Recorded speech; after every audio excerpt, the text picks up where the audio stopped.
Howdy do. It is May 24th, beautiful Saturday. This is Aaron Boster turning on my setup, getting ready to go live for this May Ask Me Anything live stream, MS Q&A.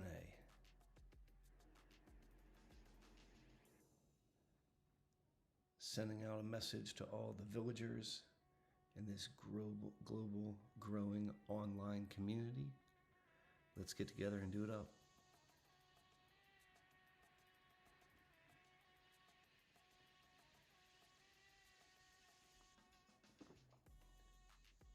Carrie Perry's in the house.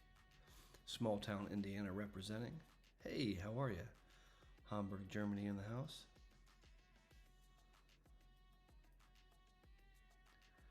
Welcome, Mohammed. Where do you hail from, Mohammed? Great to see you.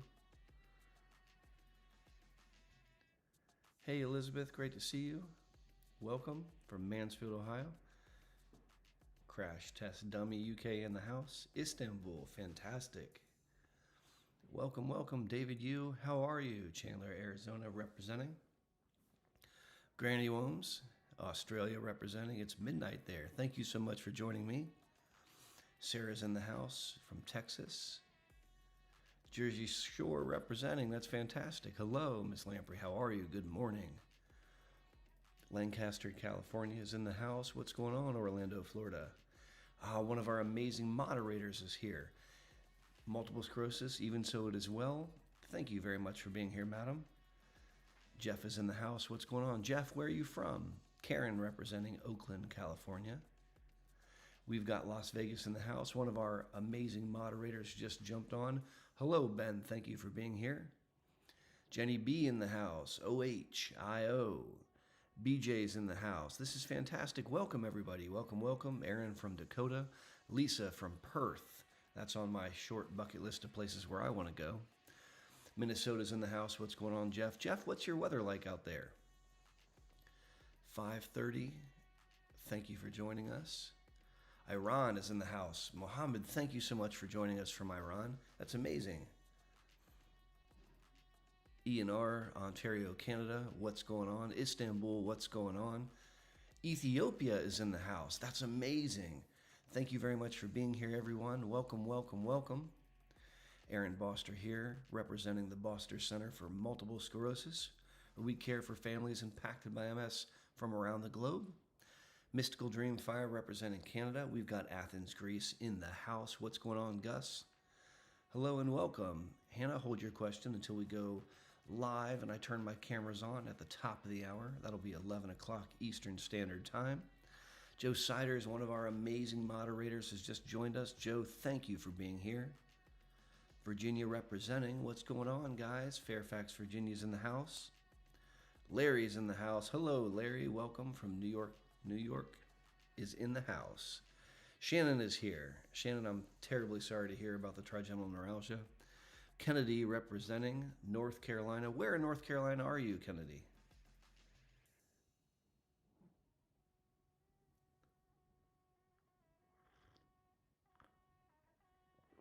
The Netherlands. It's an amazing place. I really have enjoyed visiting the Netherlands. Welcome, maybe. Julie representing Alabama. Great to see you, Julie. Florida is in the house. We've got Serbia representing. That's amazing. Allison is representing Baton Rouge. I've had some really fun times in Baton Rouge. That's a place where it's really easy to get in trouble. Good morning, Christopher. Thank you for being here. Jeff, I agree. We've got village members from around the globe. It's phenomenal. This is Aaron Boster from the Boster Center for Multiple Sclerosis. So excited to be here with you today. This will kick off our May Ask Me Anything live stream, where I'll be answering your questions live about multiple sclerosis. Caesar, an OG of the channel, representing Mexico. Caesar, thank you for being here. Steve and Reba, representing Georgia. Love that. New Mexico is in the house. Hey, Lori, how are you? Montana representing. That's phenomenal. Hello, Summer. Great to see you. I agree. It is gorgeous here in Ohio today. Savannah, Tennessee, in the house. ENR, you're welcome. It's an honor. Sarah, hold that question for when we go live. I love to turn my camera on exactly at the top of the hour when I'll take your questions. I spend this first half an hour testing out my audio, making sure that everyone has a chance to get comfy and cozy. Make sure you grab a glass of water for the water challenge. One of our amazing moderators, Joe Sider, leading the way, sharing a link to the Boster Corner. If you click the Boster Corner link, you can sign up for a free newsletter. We pump out one newsletter every month sharing the latest and greatest of research going on at the Boster Center for Multiple Sclerosis, sharing with you all the cool things that we've been up to, trying to make MS boring and help you and your family live their best life despite having MS. And so you can click that link if you want. Another advantage of following the Boster Corner is it always tells you when I go live. So if you're wondering when the next time I'll go live, you can find out that information in the Boster Corner.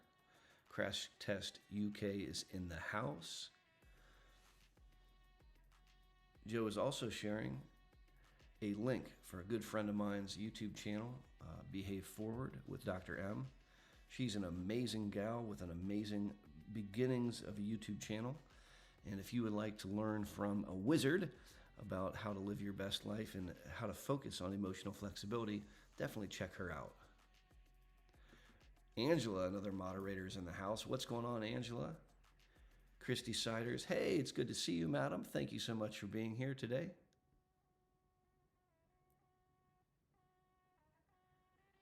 Mohammed, that fills my heart with joy. Thank you for sharing that. Tara, get your paperwork done. Come on now. Montreal is in the house. What's going on, Dimitri? Great to see you. Great questions coming in a little bit early. National Multiple Sclerosis Day. I'm putting on an event. It's going to be awesome. I love hearing that. That's phenomenal.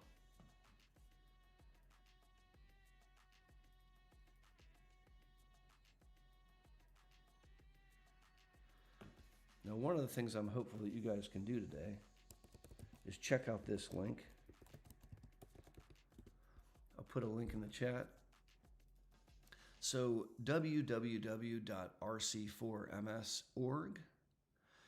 This is an amazing effort by a buddy of mine, a gentleman with multiple sclerosis from the UK, who is currently biking across Canada to raise money for MS research. He's one heck of a guy. Some of you may know him as the MS Guide. Some of you may know him as Dominic. He is currently, as I speak to you, riding across Canada. I actually was going to try to figure out a way to get him online today, but I wasn't able to figure out the technology part of things. I want you to check him out. Go to his link. If you're willing, donate $1. Help him raise money for MS. Chris is in the house. This is fantastic. Welcome, everybody. There's 97 of you that have already jumped online, filling my heart with joy. We're going to be turning the cameras on and answering your questions live at the top of the hour in 20-some short minutes.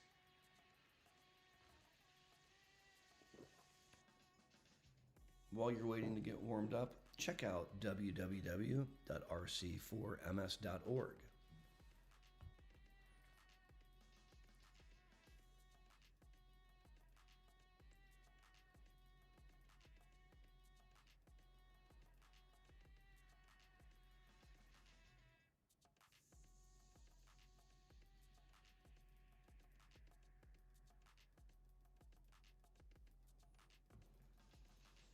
Coach Craig is in the house. Welcome, Coach Craig. Where do you hail from, Coach Craig? Mary Ann, Cincinnati. That's phenomenal.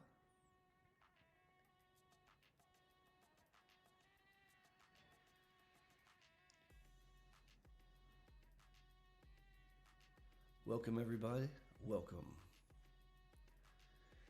Aaron Boster here. Super excited for this May Ask Me Anything live stream, Multiple Sclerosis Q&A, where I'll be answering your questions live at the top of the hour in 21 short minutes. When you get here, get comfy and cozy in your chair. Introduce yourself to the neighbor. Tell us where you're jumping on from. And remember, when we go live at the top of the hour, please help make your questions generalizable so that everybody can benefit. I'm not able to give you specific advice, diagnose, or treat you on the interwebs, and I want to make sure that everybody has an opportunity to up their game. The goal here is to energize, empower, and educate families impacted by MS. Caesar's got his coffee talk at the ready. I'm digging it, my friend. Thank you for being here.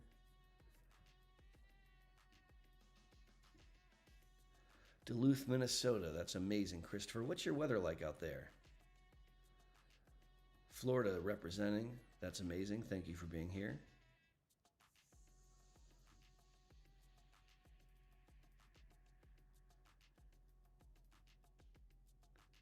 "20 minutes until we go live."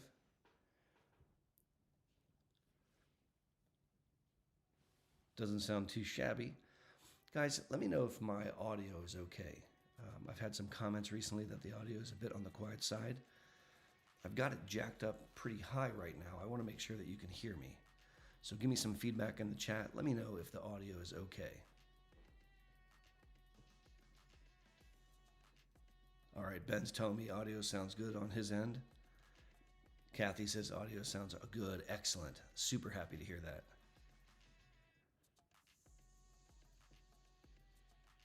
Good, good, good. I'm super glad to hear that. Thank you, everyone. Jenny B, thank you for the kind words. Anne moved. That's pretty amazing. Congratulations. Good deal. Bahar, where do you hail from? Jude's telling me the audio is fine and dandy.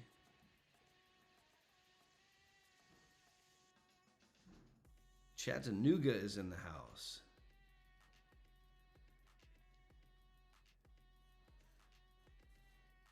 Canada's in the house.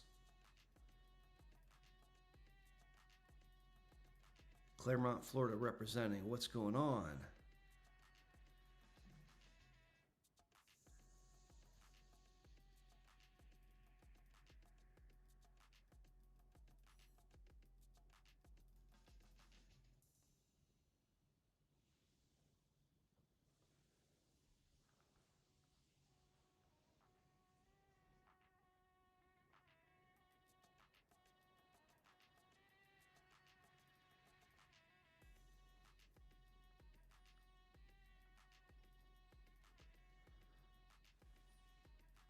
Welcome, everybody. Welcome, welcome.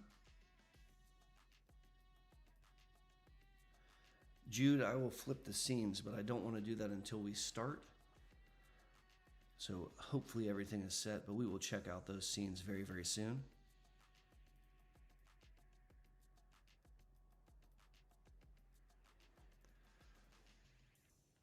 Coach Craig, I really hope that person starts on a disease-modifying therapy.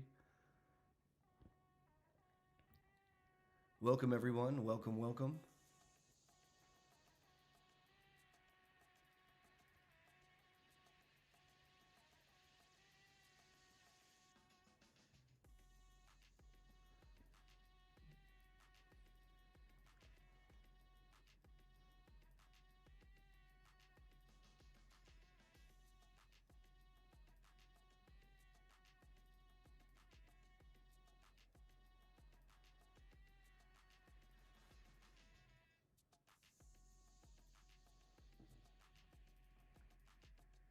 Caesar, that's a great question. We'll tackle that when we start.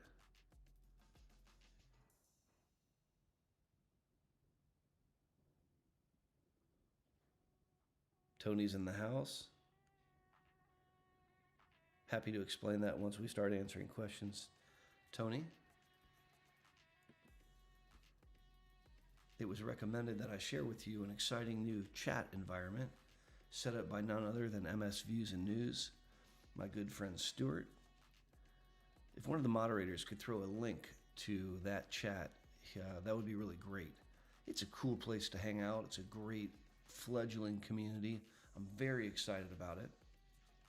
And I plan to spend some time there myself.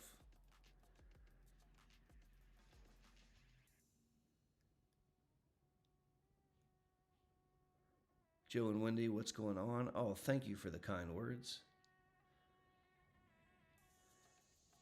Great questions popping up in the chat. Hold those questions for a little bit longer. A. Johnson in the house, Port Clinton, Ohio, representing. I'm loving that.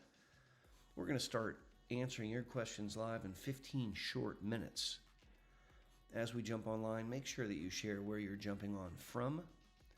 I want you to check out www.rc4ms.org. That's a buddy of mine, the MS Guide, otherwise known as Dominic, who is literally riding across Canada as we speak. Now, Joe Siders has helped us by linking the MS Views and News new group chat. If you would like to find a community of really awesome people surrounding the topics of multiple sclerosis and how to live your best life, check out that chat. Scotland is in the house. What's going on, Helen? It's great to see you. Thank you for being here. Louisville, Kentucky is in the house. That's fantastic.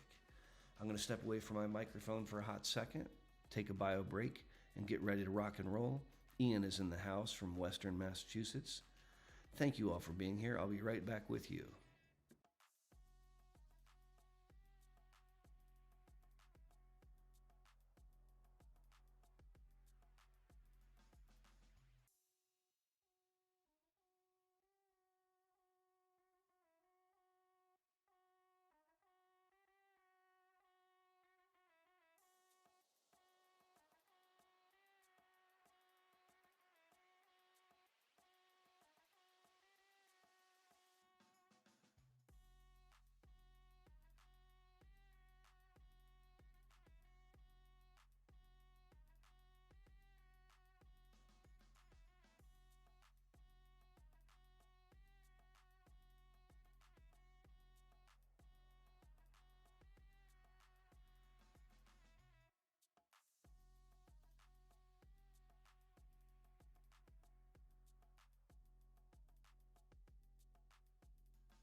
Howdy, hello, hi, welcome. Welcome, Aaron Boster here. Super excited to share my Saturday morning with you. It is May 24th on a gorgeous, gorgeous Saturday morning. It's beautiful here in central Ohio. Super happy to be here with you today. Thank you very much for joining me. There's 108 of you that have already jumped on the line. Wow, that's amazing. We're going to turn my camera on and start to answer your questions about multiple sclerosis live at the top of the hour in literally 12 short minutes. As you jump online, share me where you're jumping on from. Natalie, you absolutely are not alone. This is a growing global online village, and I am super excited for every single one of you to be here with me today. Happy Plains, representing Nova Scotia, Canada, is in the house. Welcome. Natalie says my audio is really quiet. Golly gee willikers, I'm not sure why. Testing. 1, 2, 3, 4. Mary had a little lamb. Hello from Cleveland. Jessica is in the house. Carol is in the house, representing the New Jersey Shore. That's amazing. Crash Test Dummy, thank you very much for the kind words. Joe Sider, thank you very much, suggesting that you jump out and give it a thumbs up. Let the YouTube algorithm know that you are super pumped for today's live stream. That helps push it out so more families impacted by MS can benefit. Jim, I am really happy that you're here. Thank you very much for joining us. Julie representing Cincinnati. Dig that. That's where I went to med school, in Cincinnati. Thank you for the positive feedback, Joe. I'm glad to hear that you can hear me all right. Bahar is going to rock some Mavenclad. We're going to talk about that. Thank you, Sarah. Thank you for the feedback. Jennifer Murray in the house, representing Arizona. Phoenix is in the house. Thank you all for being here. There's 116 of you. I love that. Cyprus is in the house. That's amazing. That's an island that I would love to visit. Fran's got her fire ready. Eric Rodriguez representing New York. What's going on, guys?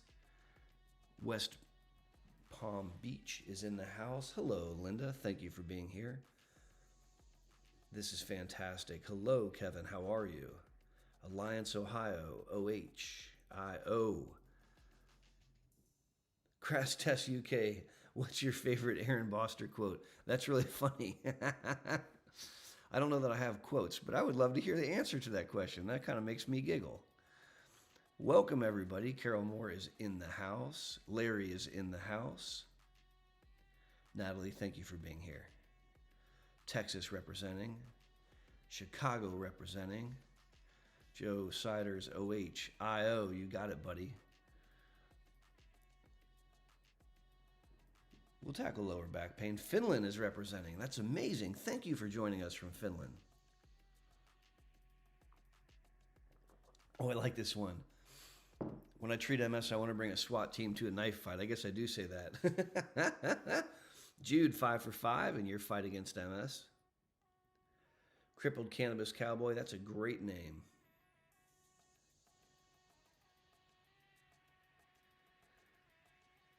Even so as well, suggesting, are you 5 for 5? Thank you for sharing that. That's really cool. Hello, howdy, hi. That's awesome. Thank you, Joe Siders. South Yorkshire representing. Molly asks a nice question. We'll try to tackle that in 9 minutes when we go live.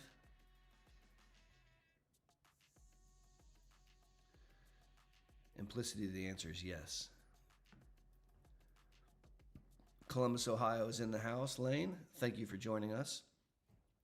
Familiarize yourself with the Boster Center for MS in northern Columbus, Ohio.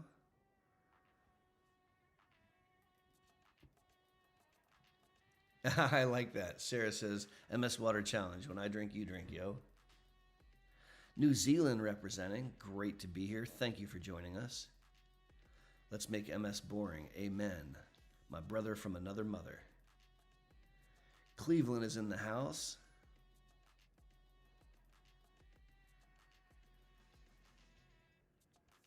Ontario, Canada representing. 5 for 5, Caesar. I dig it. West Yorkshire is in the house. That's amazing.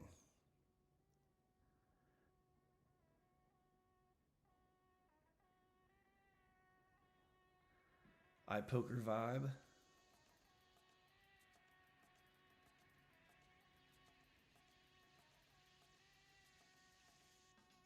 Grove City, what's going on, Michelle? Great to see you. I hope you and yours are doing well.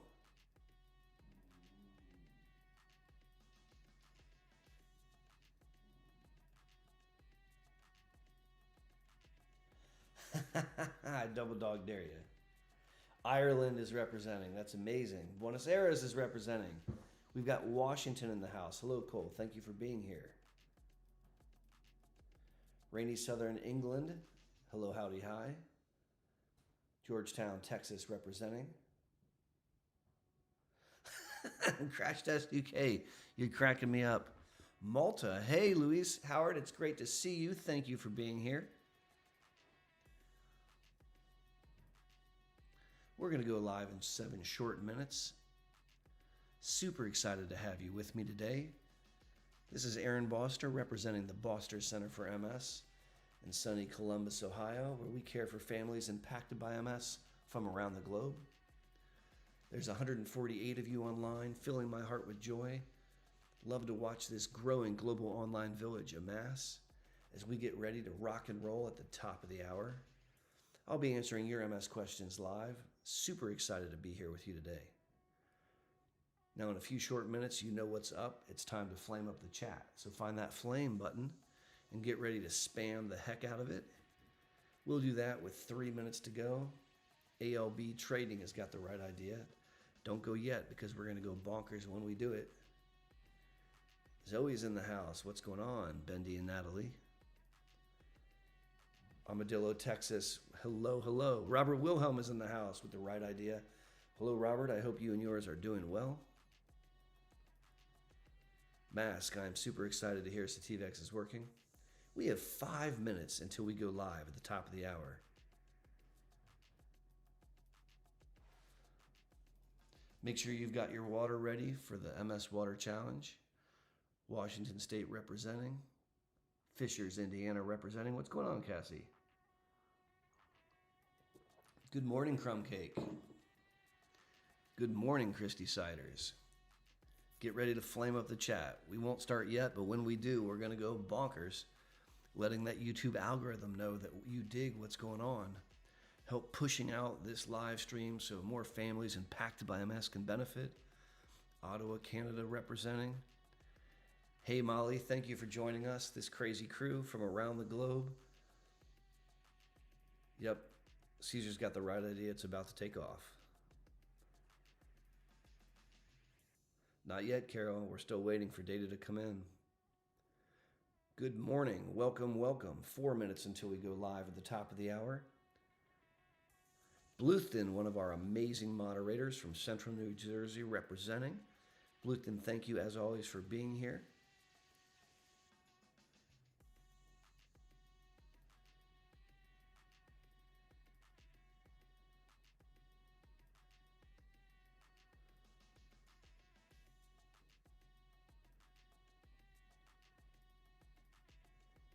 There's 149 of you online. Get comfy and cozy. Get your water at the ready. Cole's got the right idea. In 1 minute, we'll start spamming that chat full of flames.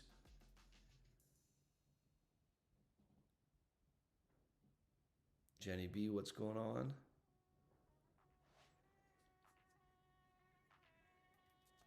Lynn, thank you. God bless you. Justin's in the house. What's going on? Welcome. All right, guys.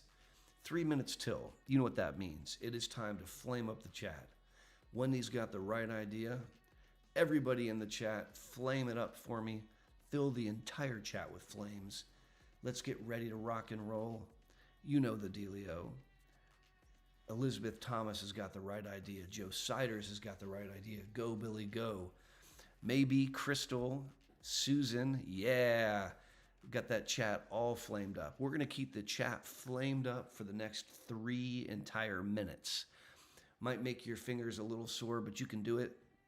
Flame up that chat. If you're in the chat right now, show me some love. Show me some flames. We got it going on. That's right. That's right. There you go. Look at that. MI's got the right idea. Cole and Andrew have the right idea. Sandra is throwing love in the chat. We've got 2 minutes until we go live. There you go. Look at that. That's fantastic. Kentucky's got the right idea. Ian's got the right idea. Show some love by flaming up the chat. Fill the entire chat with flames. Let's let the YouTube algorithm know that we are hot to trot and ready to rock and roll as we get ready to go live at the top of the hour. You've got 2 more minutes of flames galore. Do it to it, guys. Show me some love. Roxanne's got the right idea. Larry's showing flames. We've got the studio art with flames galore. Molly is killing it. Cole is killing it. Robert Brooks has got the right idea. Thank you, sir. Larry is leading the way. Come on now. Sarah's got the right idea. Julie's got the right idea. I love that, Caesar. Joe Siders, amazing moderators, got it going on. Jenny Murray's got it going on.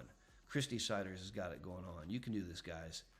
We've got 1 minute with flames to light up the chat, to light the way, to show folks what we're about to do. We have literally a minute before we go live. Come on now, don't stop the flames. iPoker vibe, let me see some flames, please. Andrew Bruce has got it going on. We've got less than 60 seconds. Julie Moss has got the right idea. Shelly's got the right idea. Lucy's got the right idea. Come on, guys, flame it up for me. Bluethin is leading the way. Seconds until we go live. The MS Guide has rolled in. Thank you for being here, sir. Show some flames and love right as we get ready to turn the cameras on. There's 165 of you waiting in the wings. This global growing online village has amassed, and it is time. We are live.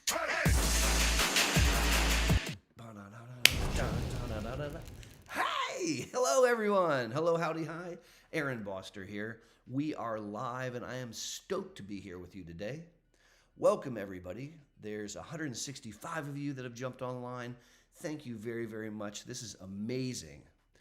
I'm Aaron Boster, representing the Boster Center for Multiple Sclerosis in Central Ohio, where we help families impacted by MS live their very best life, make this MS disease boring, and we do that for folks all around the globe. I am super excited to be here with you today.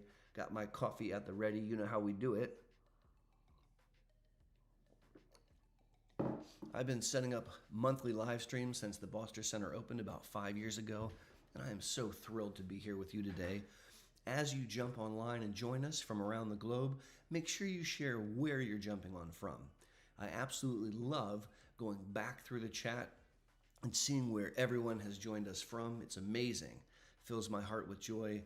It's an amazing love fest. I never ever thought in a million years that we would create such a robust community. So thank you to each and every one of you that have jumped on here today.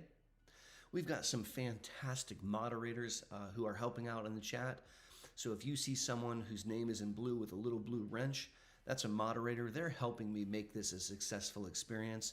They're helping keep the chat clean, and they're also throwing questions forward to make it easier for me to find them. So when you see a moderator, tell them thank you and say hello, howdy, hi. I want to highlight a friend of mine, the MS Guide, Riding Canada for MS. This fella is crazy. A gentleman with multiple sclerosis who is quite literally cycling across Canada right now as we speak. I want you to check out his link, and you can donate $1 and help him in his quest to raise $1 million for multiple sclerosis research and endeavors. I am very, very happy to be here with everybody right now. The MS Guide is leaving Quebec and heading to Montreal today. That's amazing. A lot of fun things going on. Let me find our first chat, and we'll kick it off with some questions.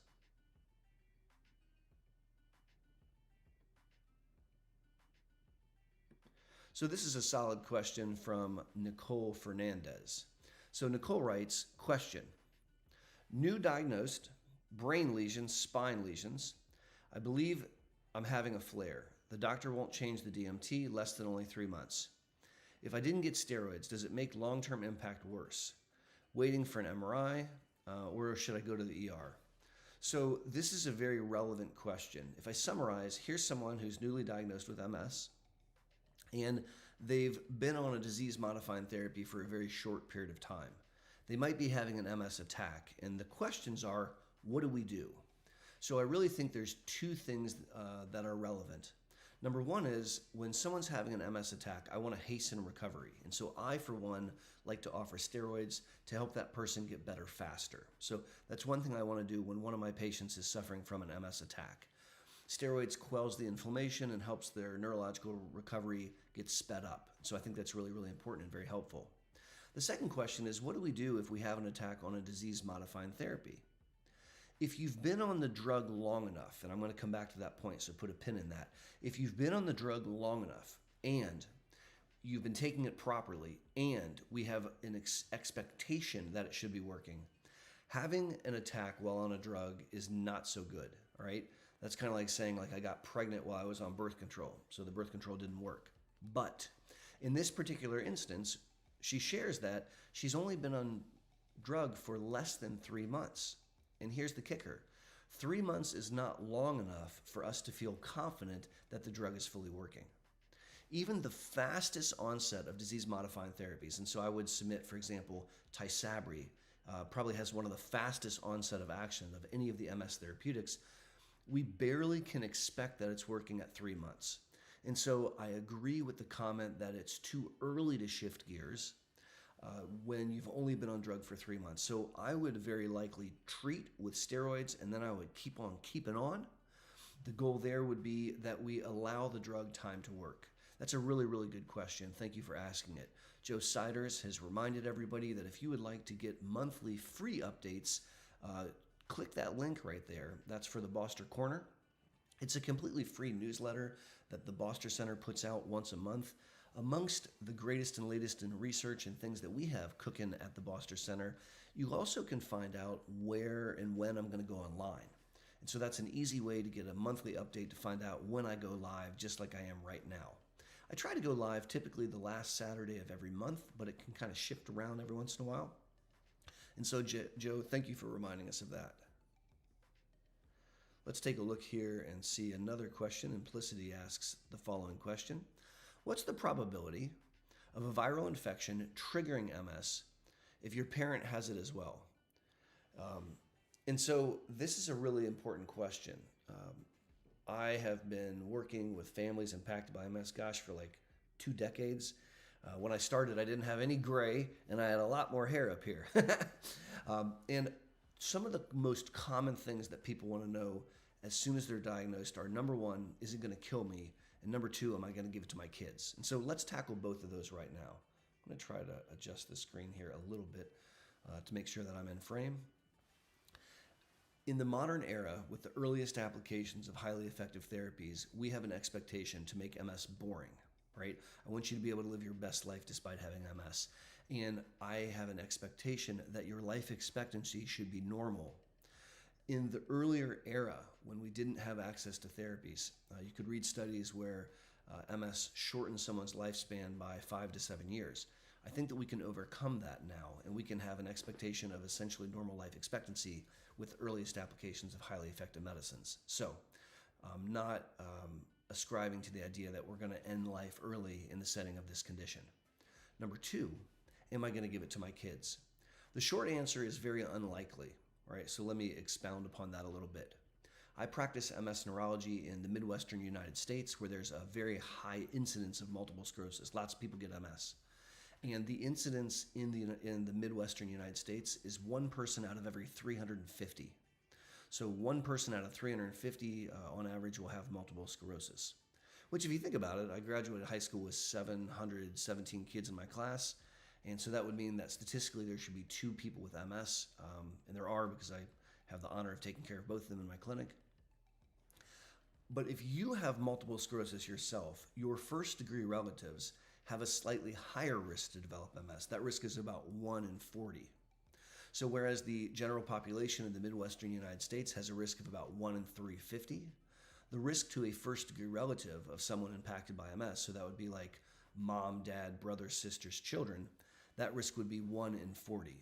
So it's not as if every person with MS is going to pass on genes and make loved ones necessarily be at higher risk in and of itself, but the risk is higher than the general population. Now, there's a couple things that I believe that we can do to lower your children's risk. And so obviously, as a parent to another parent, this is critical information. If we could prevent children from getting EBV, mono, the glandular fever, the kissing flu, we might be able to massively minimize the risk to MS. And yet in the modern era of 2025, we don't know how to do that. There is ongoing research looking at vaccination efforts to stop the ability to get EBV. And it's my strong belief that if we had that technology available, we might prevent MS from occurring in massive amounts of the population. But as I say that to you, that's not currently available. I think it will probably be available in the next decade or so. That's my sincere hope. But there are some things that you can absolutely do in the now to reduce the risk that your children would develop MS. The number one thing that you can do, of all the other things you can do, is to avoid your children smoking or breathing in secondhand smoke. Smoking doubles the risk to develop MS. So if you think about those numbers I quoted earlier, if you have MS and your kid's risk is 1 in 40, if they smoke, the risk is 1 in 20.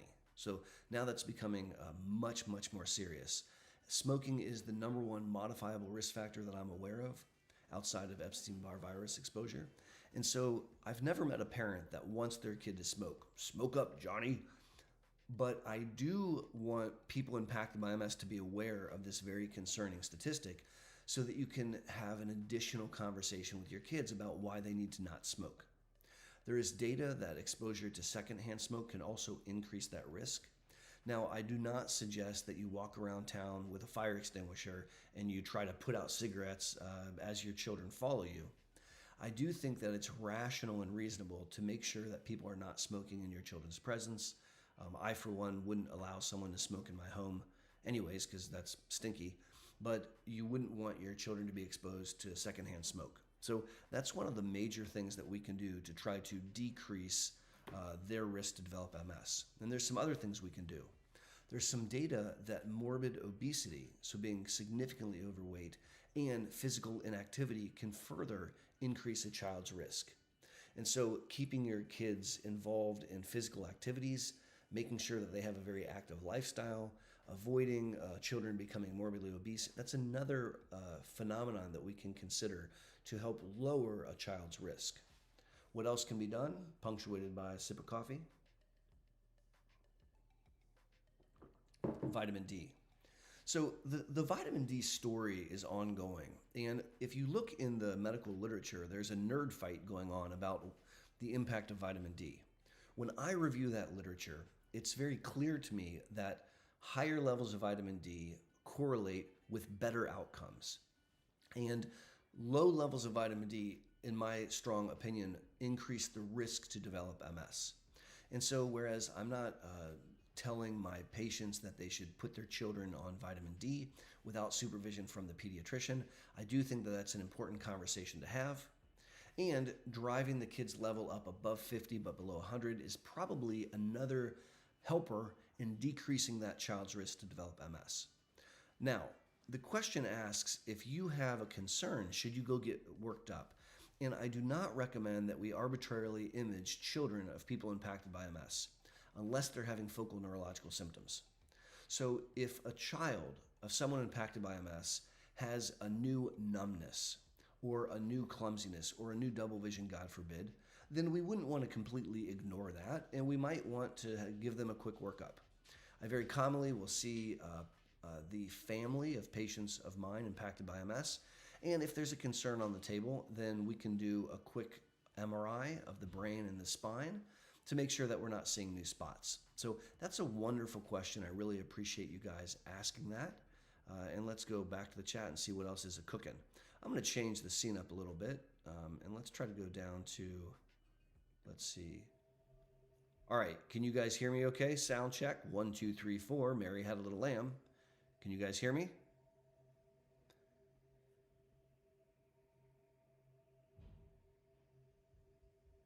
Testing, testing, 1, 2, 3, 4. All right, Wendy says that the sound is good. Super excited to hear that. Awesome, okay. All right, with that in mind, let's tackle another question. So here's a question from Miracel, who writes, how do you feel about stem cell therapy? So let's talk a little bit about stem cell therapy. Stem cell therapy is not a medicine, it's a procedure. So it's not a medicine that you take, it's a very, very serious medical procedure. And stem cell therapy has been developed mostly to try to treat medically refractory cancer.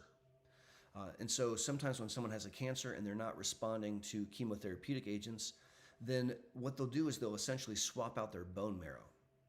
So when you give a stem cell transplant, the steps are pretty severe. First, you take stem cells out of the body and you put them on ice. All right. So a stem cell is a cell that's undifferentiated. It could transform into any cell that it wants. It's like I joke, like a college freshman. It doesn't know what it wants to do when it grows up. And so you take the stem cells out and you put them aside. Then you murder the human being. You literally give them lethal doses of chemotherapy, so severe that you destroy their bone marrow. You knock out all their cells in the bone marrow, and you completely ablate or lay waste to their immune system. So now you've got stem cells over here, and you've destroyed the human's immune system. Now, if you stopped there, they would die from any infection. Even a common cold would kill them. But before that happens, you give them back their stem cells, right? And you hope that those stem cells take, and it recreates a new immune response. Now, there's variations on that theme. For example, you can get stem cells from other locations. What I've shared is an example of an autologous stem cell transplant. Autologous meaning the stem cells come from you. And this has been developed and utilized for medically refractory severe cancers for quite some time now. More recently, over the past couple decades, we have been increasingly studying and finding increasing success of using stem cell therapy, stem cell transplant, to treat autoimmune conditions. And let's talk about why. When you have an autoimmune condition, your immune system is misbehaved. It's overly active. It's attacking parts of you it's not supposed to.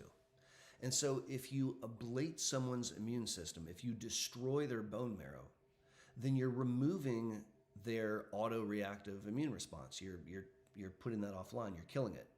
Then if you give them back stem cells, then they can make a new immune system which hopefully is more well behaved. And this has been studied in MS for many, many years, and it's becoming safer and safer and safer. Early on, stem cell transplants for MS included risk of death, which is very serious. And fortunately, we've gotten better where the risk of death is minimized compared to before. In certain places around the globe, like in Great Britain and different places throughout Europe, stem cell transplantation is available for very, very severe multiple sclerosis. Here in the United States, it's not FDA approved yet. The only way that someone within the United States with MS could have a stem cell transplant is in the context of a clinical trial, and there are several clinical trials ongoing. I participated in a stem cell transplant research study called the HALT trial. This is years back, HALT, where we transplanted people impacted by MS. We did 4 transplants at my site. And that is one of the only ways that we can obtain stem cell transplantation here in the United States. There are some people that will travel to exotic locations like India or Russia or Chicago and get a stem cell transplant. And I caution against stem cell tourism. There's actually a very serious problem with some of the stem cell tourism locations, which we won't get into in the context of this live stream. The question was, how do I feel about stem cell transplantation? I think that it's not yet prime time in the United States. I think that it is amongst some of the most effective options that we have, particularly for severe MS. At present, I would much prefer to help shepherd someone through alemtuzumab Lemtrada induction therapy than a stem cell transplant, because I think that it's a safer option and it's currently available to our patients. But I think that you will see stem cell transplantation increasingly utilized in MS, and one day it will be approved by the American FDA. That was a great question, and thank you for asking it.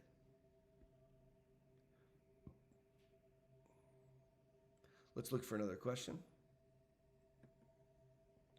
So here's a question from MI, who writes, is there anything to combat the crap gap between infusions? So let's talk about this so-called crap gap.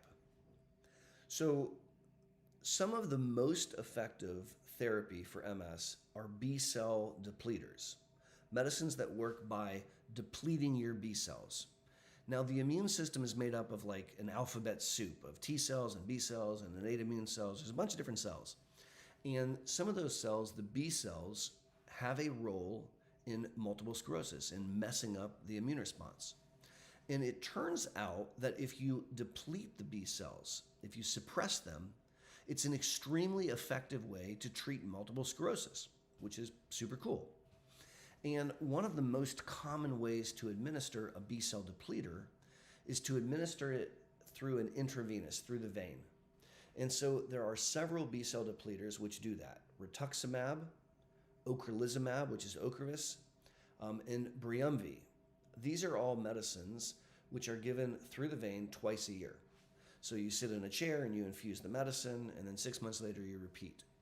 And they are extremely effective ways of treating MS. They're some of the very best methods that we have. Some patients, not most, but a minority of patients, experience a subjective wearing off effect, where about 3 weeks leading into their infusion, they feel punky. And sometimes they have more fatigue. Sometimes they have old MS symptoms that kind of come back out and say, hello, howdy, hi. And this has been described by many different patients and many different patient groups throughout the world. And it's been coined the crap gap.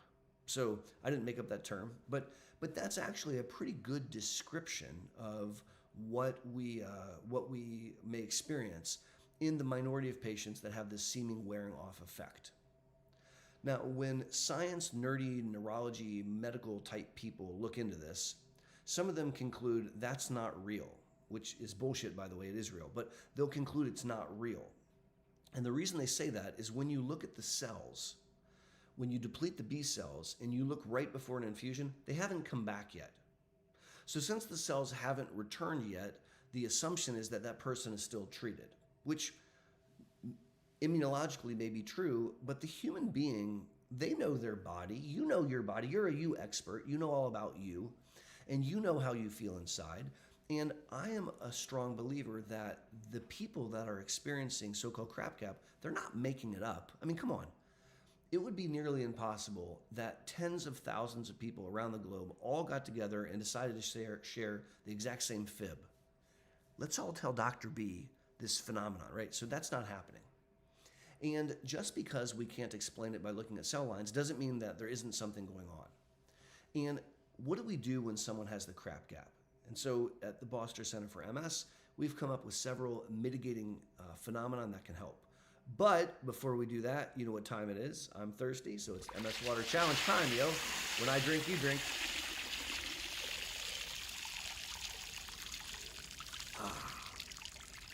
Whew, that was delicious. Got some delicious water here today. When I drink, you drink. You know how that goes, the MS Water Challenge. Now, what can you do to mitigate the crap gap? So one thing you can do is you could ignore it. And so I would submit that the majority of patients say, okay, it's a little bit stinky, but I can get by. They may need to use an energy-inducing medicine a little more often, like if they're on an Adderall or a Provigil. They may need to be a little bit more conscientious when they're going on hikes or walks or what have you.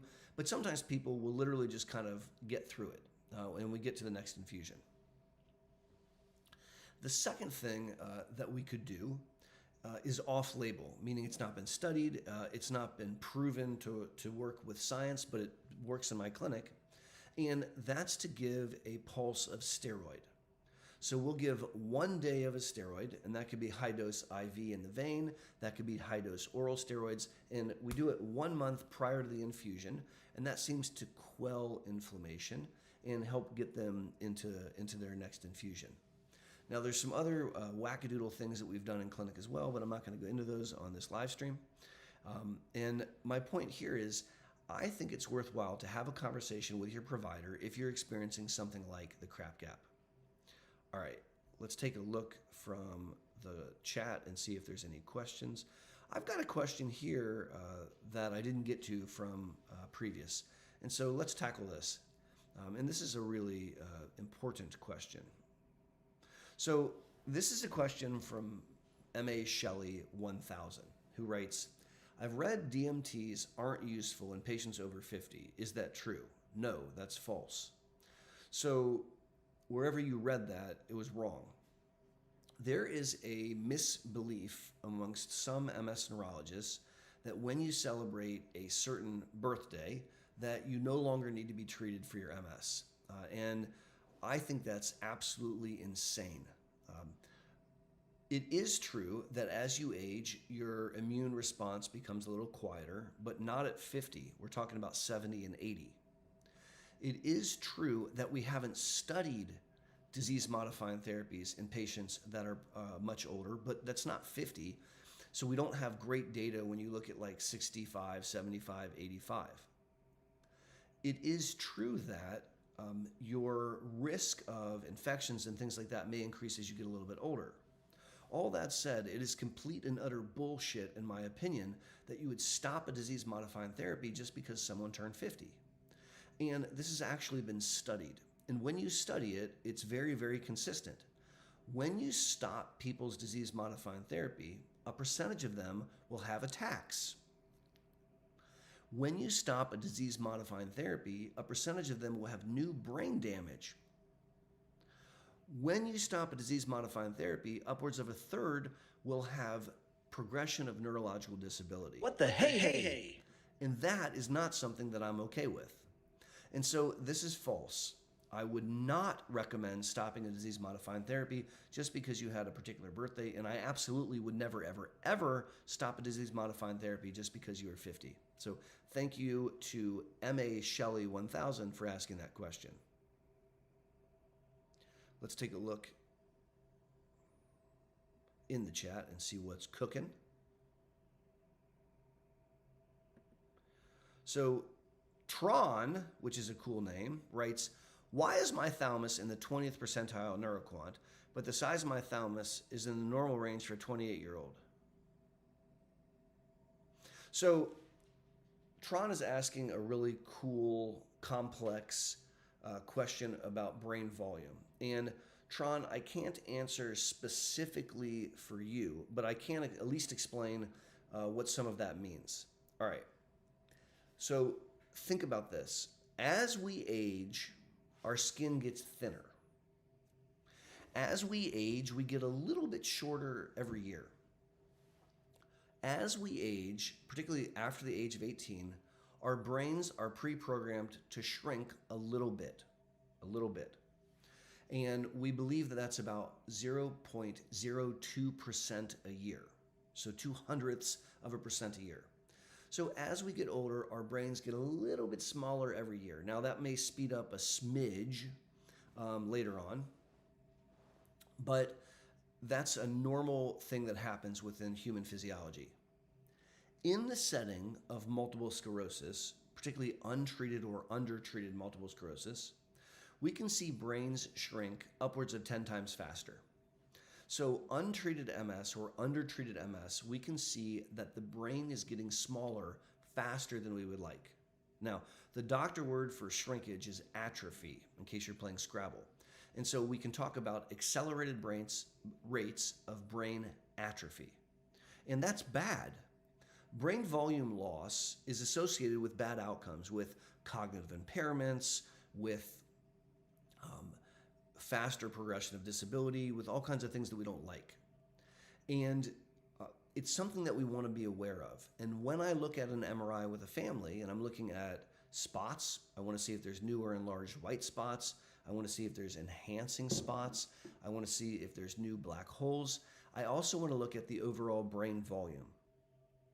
And it turns out that the whole brain volume, the whole size of the brain, is not the best assessment for brain volume loss. The best assessment for brain volume loss is to look at the center of the brain, what's called the deep gray matter.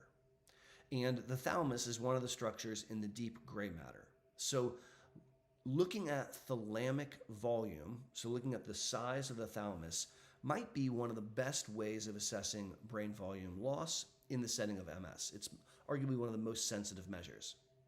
So if Tron it appears that Tron had an MRI, and that MRI used a proprietary software that we actually use at the Boster Center for MS called the NeuroQuant. And what the NeuroQuant does is it measures the size of the brain and all the parts of the brain, including the thalamus, and it compares it to a healthy age control population. So if Tron is 28 years of age, it'll compare the size of his or her thalamus and the size of the overall brain compared to other 28-year-olds.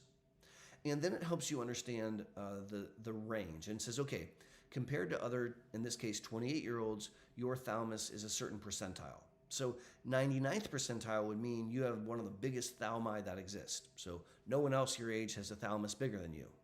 First percentile would mean that you have one of the smallest thalami for your age, and that it's very, very small compared to other people your age.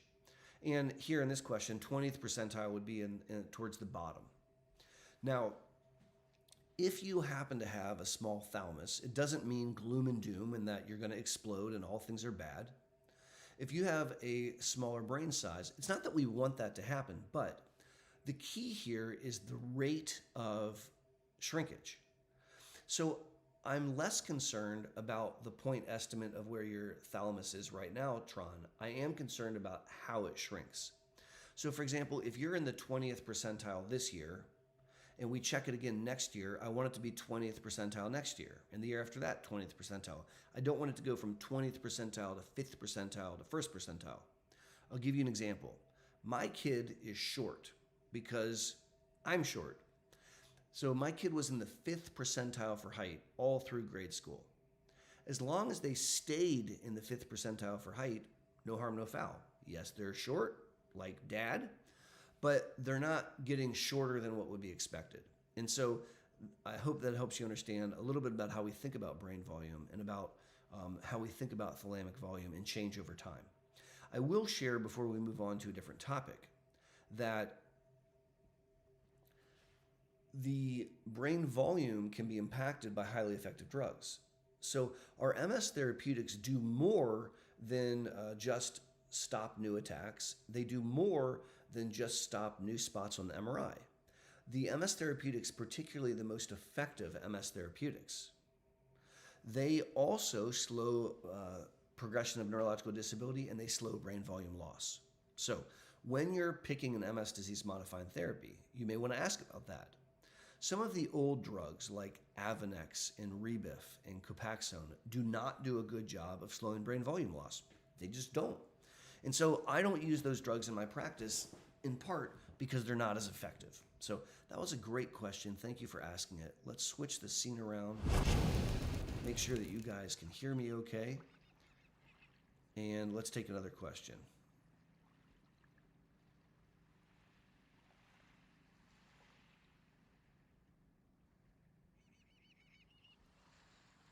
So here is a great question from Vivian Cook, longtime participant in the channel. Vivian, thank you for asking this question. Vivian writes, can menopause trigger optic neuritis attack? We don't think so. So menopause is a phenomenon which typically starts, we would say perimenopause around 45 and full-on menopause around 55 in groups of women. And this is a phenomenon where your secondary sex hormones, so the female hormones estrogen, progesterone, and anti-Müllerian hormone, start to decline, right? And oftentimes around 45-ish, a woman might start to have an irregular menstrual cycle. So instead of being like clockwork, where she's having a menstrual cycle every single month, it might start to be erratic, and it might be a month and a half, 2 months. It might be at different time frames. And by the average age of around 55, you may stop having menstrual cycles, and this would be defined as menopause. And what we have learned is that menopause makes certain aspects of MS worse. It does not appear that menopause increases risk for attack. In fact, we may see that menopause decreases risk for attack. But it does appear that menopause could speed up neurological progression of disability. So there's an interesting fact that men with MS tend to progress faster than women with MS. So men get worse faster until menopause. After menopause, we see that the rates of MS progression tend to match that of men. And we also see a host of other symptoms which can get worse in the setting of menopause. And this is really kind of crappy. So things like irritability, fatigue, insomnia, bowel changes, bladder changes, bedroom changes. There's a host of things that can happen in the setting of menopause which are yucky pants. We do not, Vivian, see that it increases risk for an attack or triggers an attack, but it can make progression worse. I will also share with you that it would appear that estrogen supplementation, so hormone replacement therapy, can really, really help with that.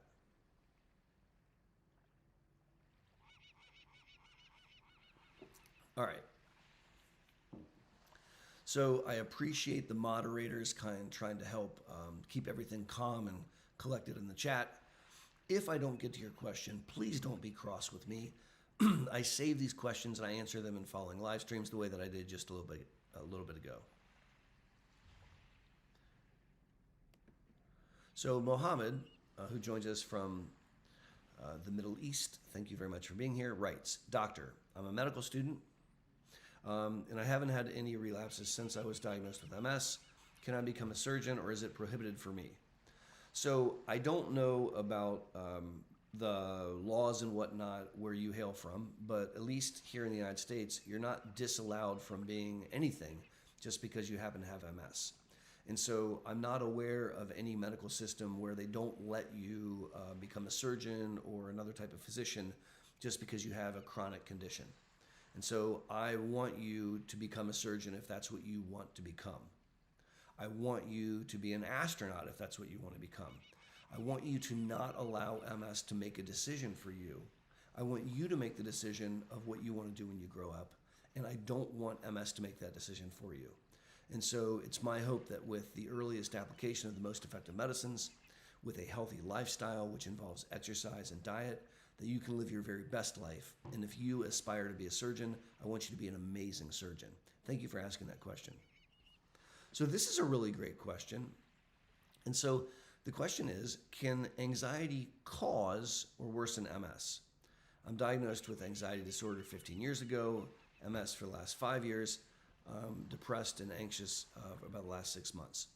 So first of all, people impacted by MS are twice as likely to experience anxiety or depression compared to the general population. So that's just a fact.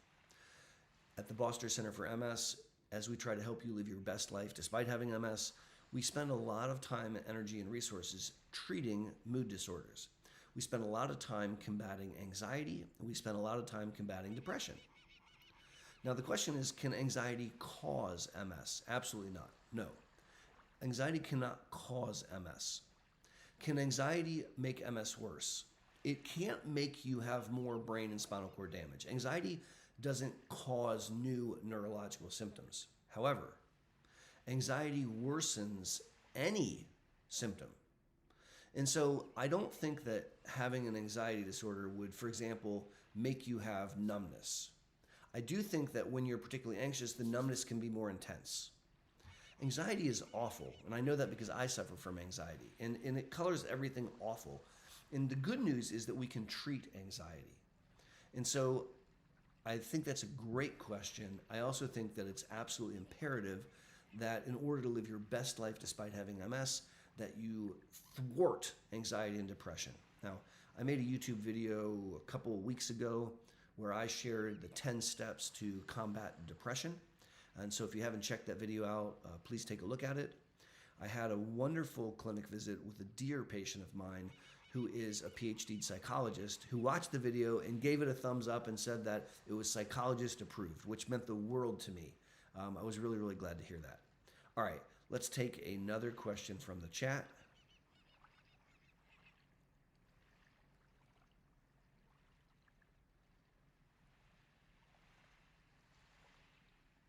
Taking a look here.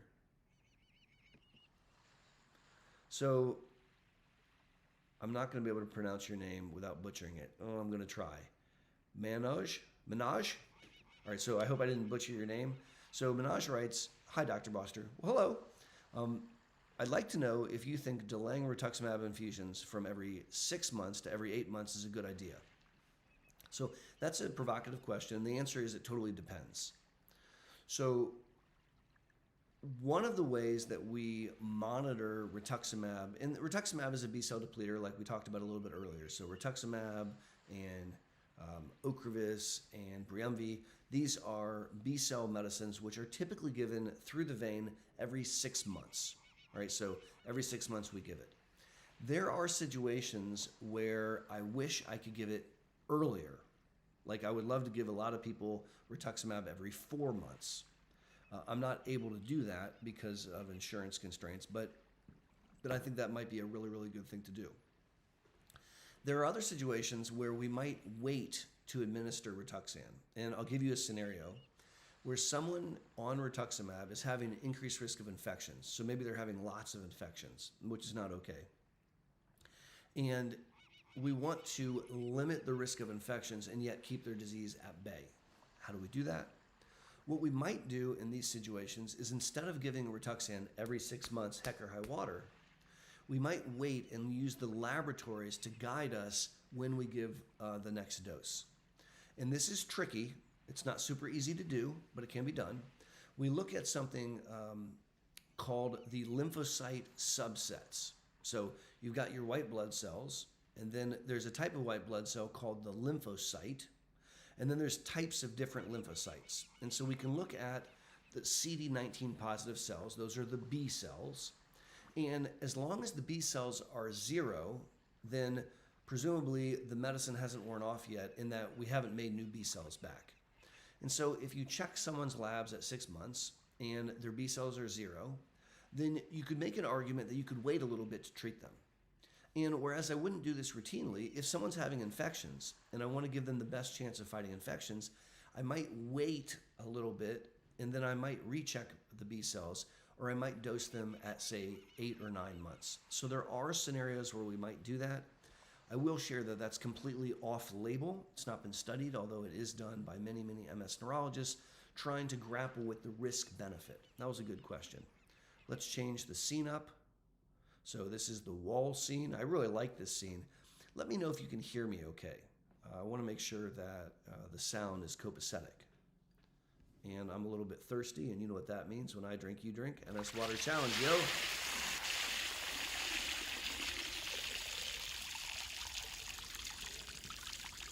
Ah, man, that is delicious. All right, love me some water.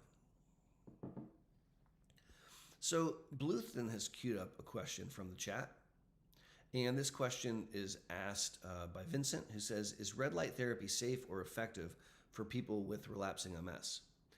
Red light therapy is safe. Whether it's effective or not is an unanswered question. There is some very early research looking into this. I don't know the answer. I don't think the answer is known as I make this video in May of 2025, but it is safe. So I don't think that there's any risks in participating in red light therapy. When there's a non-proven therapy or a non-allopathic therapy, in my mind, there's 3 rules of engagement. And I say rules in quotes because it's not really a rule. It's just the way that I guide families as they try to figure out if they should do something sort of off the beaten path. One rule is that it can't be dangerous. And I don't think red light therapy is dangerous, not at all. The second rule is it can't be instead of something that I know that works. So for example, if someone said, hey, Dr. B, I want to stop my disease-modifying therapy, and instead of that, I'm going to do red light therapy, I would be very nervous about that. If they said instead, I'm going to keep on keeping on with the thing that we know works, and I'm going to add red light therapy, that is not so much of a concern to me. And number 3, it can't be too expensive. And red light therapy is not free, but only you can say for your own family whether or not that particular intervention would be too expensive. So that's a great question. Thank you for asking it. Deborah says, I just got an ankle foot orthosis, or an AFO. Is it making my leg weaker using this brace? So this is a very good question. Many people impacted by MS can develop a foot drop, right? So if you pretend this is my leg, because I can't lift my leg up this high, and this is the foot, it can drop. And it can scrape across the ground. The turf monster can grab your foot, and you can go to ground, you can fall, and that's not so awesome sauce. And so we want to do things to improve foot drop. One of the things that we can do to improve foot drop is physical therapy. We can try to strengthen the muscles that pick up the foot. And sometimes we can improve things. Sometimes that's not adequate. Particularly for longer distances, people can develop a problem where their foot freaking gives out and they'll fall, and that's not okay. In these instances, an ankle foot orthosis is an option. Now, what is an ankle foot orthosis? It's a piece of plastic or a piece of high carbon fiber, which is kind of in the shape of an L, right? The bottom part is shaped like your foot, and the back part kind of goes up your calf. And so you step into it, and it holds the foot up. Now, this is worn inside your shoe, up the back of your leg. You can put your pants down over it. Nobody can see that you have it. And it just keeps your foot up like that. And this allows you to clear the ground so the turf monster can't grab your foot. It can be very, very useful in helping prevent you from tripping and falling when walking, particularly long distances. I find an ankle foot orthosis to be a very helpful device. It's also super lightweight, and it's relatively easy to take it on and take it off. So I like an ankle foot orthosis. If you use it all the time, you're not really using your muscles the same, and it might contribute to making yourself a little bit weaker. But here's what I would say to you. I want you to use the ankle foot orthosis when you have to walk a longer distance. When the goal is not training your muscles to get stronger, when the goal is to go to Walmart and do all your shopping. Okay? I think that's important. I would not wear the ankle foot orthosis during times where you're trying to exercise. So you can imagine that you wear your ankle foot orthosis to be successful in the community, going out about and doing stuff. And then when you're at home, when you're in a safe environment, you may take the AFO off, and in particular to do your exercises to try to train your muscle to get stronger. So that's a great question. So Ben asks a question, is Mavenclad a good alternative to Ocrevus if your immunoglobulins are trending downward? So Mavenclad has never been directly compared to Ocrevus. It's my opinion that Ocrevus is a more effective therapy than Mavenclad in groups of people, right? So for an individual given human, that is not a conclusion that you can guarantee. But in groups of people, I think that the class of B-cell depleters are probably more effective than Mavenclad, in my opinion. I do think that Mavenclad is king of the pills. I think it's a really, really good drug. I use it a lot in my practice. And is it an option for someone who has concern for risk of infection? Yes. Yeah, that's an option. If someone is on a B-cell depleter and their antibody levels, their immunoglobulin levels are going down, I don't think that means that they have to stop the medicine. I don't. I do think that it's important to discuss the risk-benefit, and if there's other risk factors contributing to increased risk of infection, if that person is having multiple infections, things like that, we might need to intervene. We might, for example, need to spread the Ocrevus out so we give it less often. If we have to make a switch, that is an option that I would consider amongst others. Good question.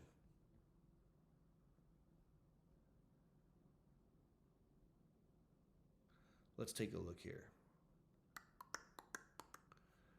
I'm going to change the scene up, but before I do, I'm going to answer another question that I've prepped beforehand. So this question from Sonia, I actually sort of already answered. Can taking hormone replacement help with MS symptoms? And the answer is absolutely yes. I have a lot of women that I take care of who are perimenopausal or menopausal, and they can have an uptick of MS symptoms, which stinks. And we can make that better with estrogen-only topical hormone replacement therapy. So yes, yes, yes. And I think that that's an important tool that we should keep in mind. Here's another question that I prepared. This was asked in a previous live stream that I didn't get to. This question is asked by Eric, who says, can a tooth infection affect MS? Yes, it can. A tooth infection 100% can affect MS. And let me explain why. But first, I'm thirsty. And when I'm thirsty, you know what time it is? MS Water Challenge, yo.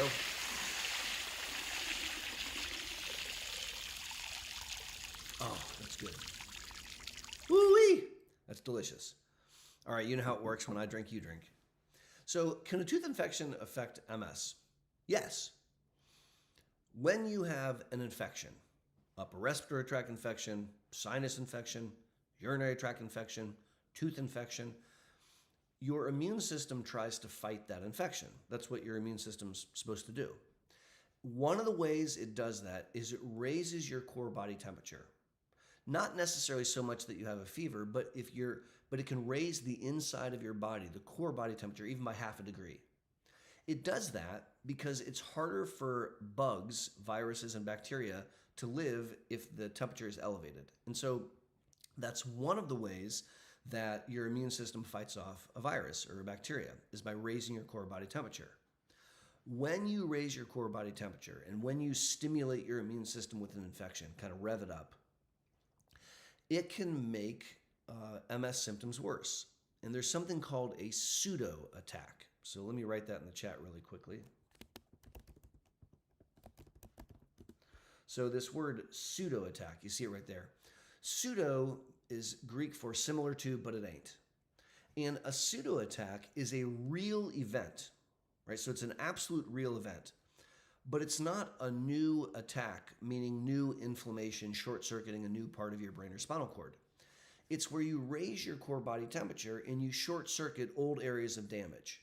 And so you don't necessarily even know that you have an infection. What you can see is that the core body temperature is raised and the area, let's say the spinal cord short circuits, and what you experience is that an old symptom has come back out to bother you. When someone with MS has new neurological symptoms that have gone on for longer than a day, or they have old symptoms that have been gone and they've come back for longer than a day, we need to do an evaluation. And the first thing that we do is we check for infection. We look for, the most common infection is a urinary tract infection, but we look for sources of infection. And if we find an infection, then what we want to do is we need to treat it. We need to treat it with antibiotics. If you have a tooth infection, you may need to get to the dentist. They may need to drill out the cavity or the infection. They may need to pull the teeth. They most certainly may need to put you on antibiotics, and then the neurological symptoms will get better. And so you don't want to ignore infections. You want to treat them. One of the reasons that people impacted by MS need to keep clean dentition, they need to have clean teeth, is exactly for this reason, to prevent that from happening. All right, that's a great question. Thank you very much for asking it. Looking in the chat, let me see. So Maddie was saying, how do certain questions get answered? Maddie, I'm dyslexic. It's really hard for me to read columns of scrolling text. Like, it's actually like very discombobulating for me. And so I try to do the very best job I can of picking out questions out of the chat. I'm really lucky, Maddie, that I have these amazing moderators who completely volunteer for free to help me in this process. And they'll identify questions and they'll throw them up. And those questions, when they post them, show up bold, and it makes it easier for me to see. Now, if I didn't get to your question, it's not because I don't like you. It's because I didn't catch it. And please don't be cross with me about that. Also, please keep in mind that I will go back through the chat and I will find questions that I didn't answer. I'll pull them out and I will answer them in either future live streams like this one, or I will answer them in videos that I make on those topics.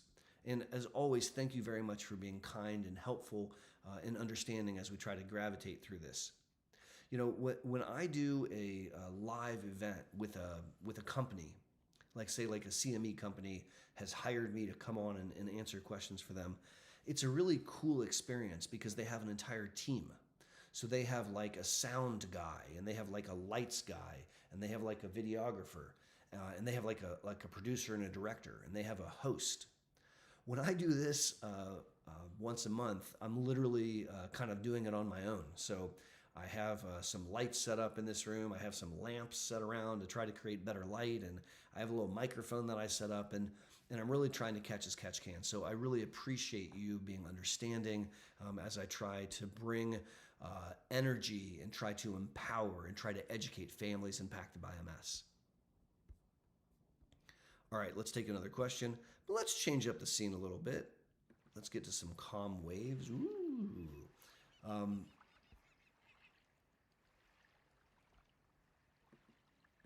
So Donna says, is chronic vitamin D deficiency or B12 deficiency related to MS symptoms? Not directly.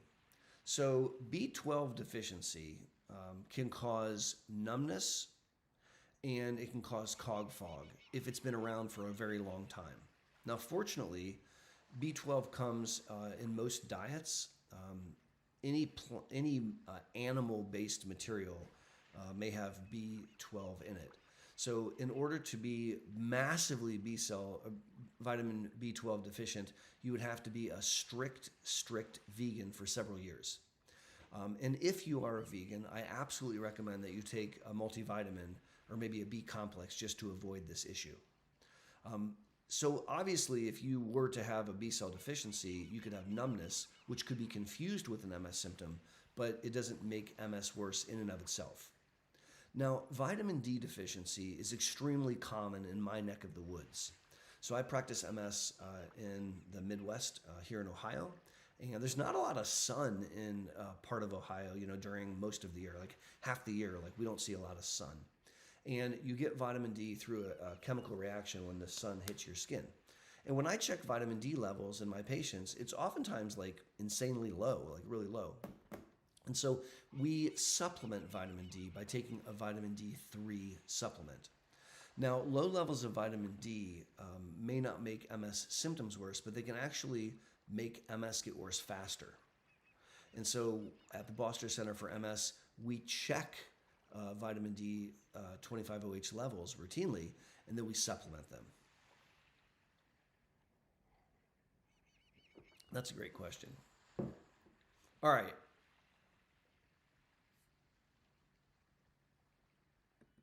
We're going to switch back to this scene. We're almost at the top of the hour. If you haven't yet jumped out of the chat and gave it a thumbs up, please do that for a quick second. Giving a thumbs up is free, but it also helps teach the YouTube algorithm that you really value this content. Our goal here is to help reach as many families impacted by MS. I want to energize and empower and educate, and you can help me doing that by interacting with the chat and by giving a thumbs up in the chat. You can also do that by spamming the heart button or by commenting. All of those efforts are massively appreciated. You know, we just crested, I think 87,000 subscribers on this channel, which is mind-blowing. And I'm so honored by that. I'm so excited that there's 237 of you that have jumped online to hang out with me on this Saturday. So I really, really appreciate that. And if you haven't yet, definitely give the chat a thumbs up and let the algorithm know that you dig this content.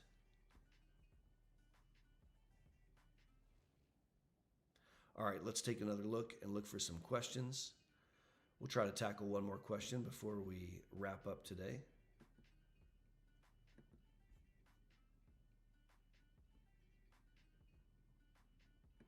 So Maddie here says, I love the cog-fog term, by the way. I've had similar stuff to some MS symptoms due to persistent post-concussive syndrome. So that brings up a really good point. If you ask the question, could MS cause blank? The answer is almost always yes, because MS affects the supercomputer, the brain, and the spinal cord. And that kind of controls most of the functions of the human body. But it doesn't mean that that's the only reason that you may have a neurological symptom. Cog fog is very common in the setting of MS. And cognitive dysfunction in MS is not Alzheimer's dementia. It's not like I don't know who I am or where I am. Cog fog in MS oftentimes involves executive functioning, so attention, like locking onto a task when someone's talking, or multitasking, or working under time pressure, things like this, keeping lists in your head. And it's extremely common in the setting of MS, and it can occur in other conditions. So that's also something that can be seen in the setting of post-concussive syndrome. And so you bring up a really good point, and I'm glad to hear that. You are kind of top of mind.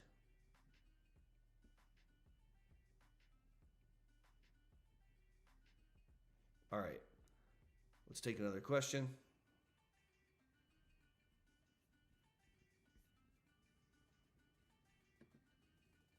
So Naveen writes, does having a few non-specific hyperintense dots on the white matter in the frontal lobes indicate MS? So the answer is no, and let's kind of break this down a little bit. MRI machines take a picture of structure, and MRI machines are very, very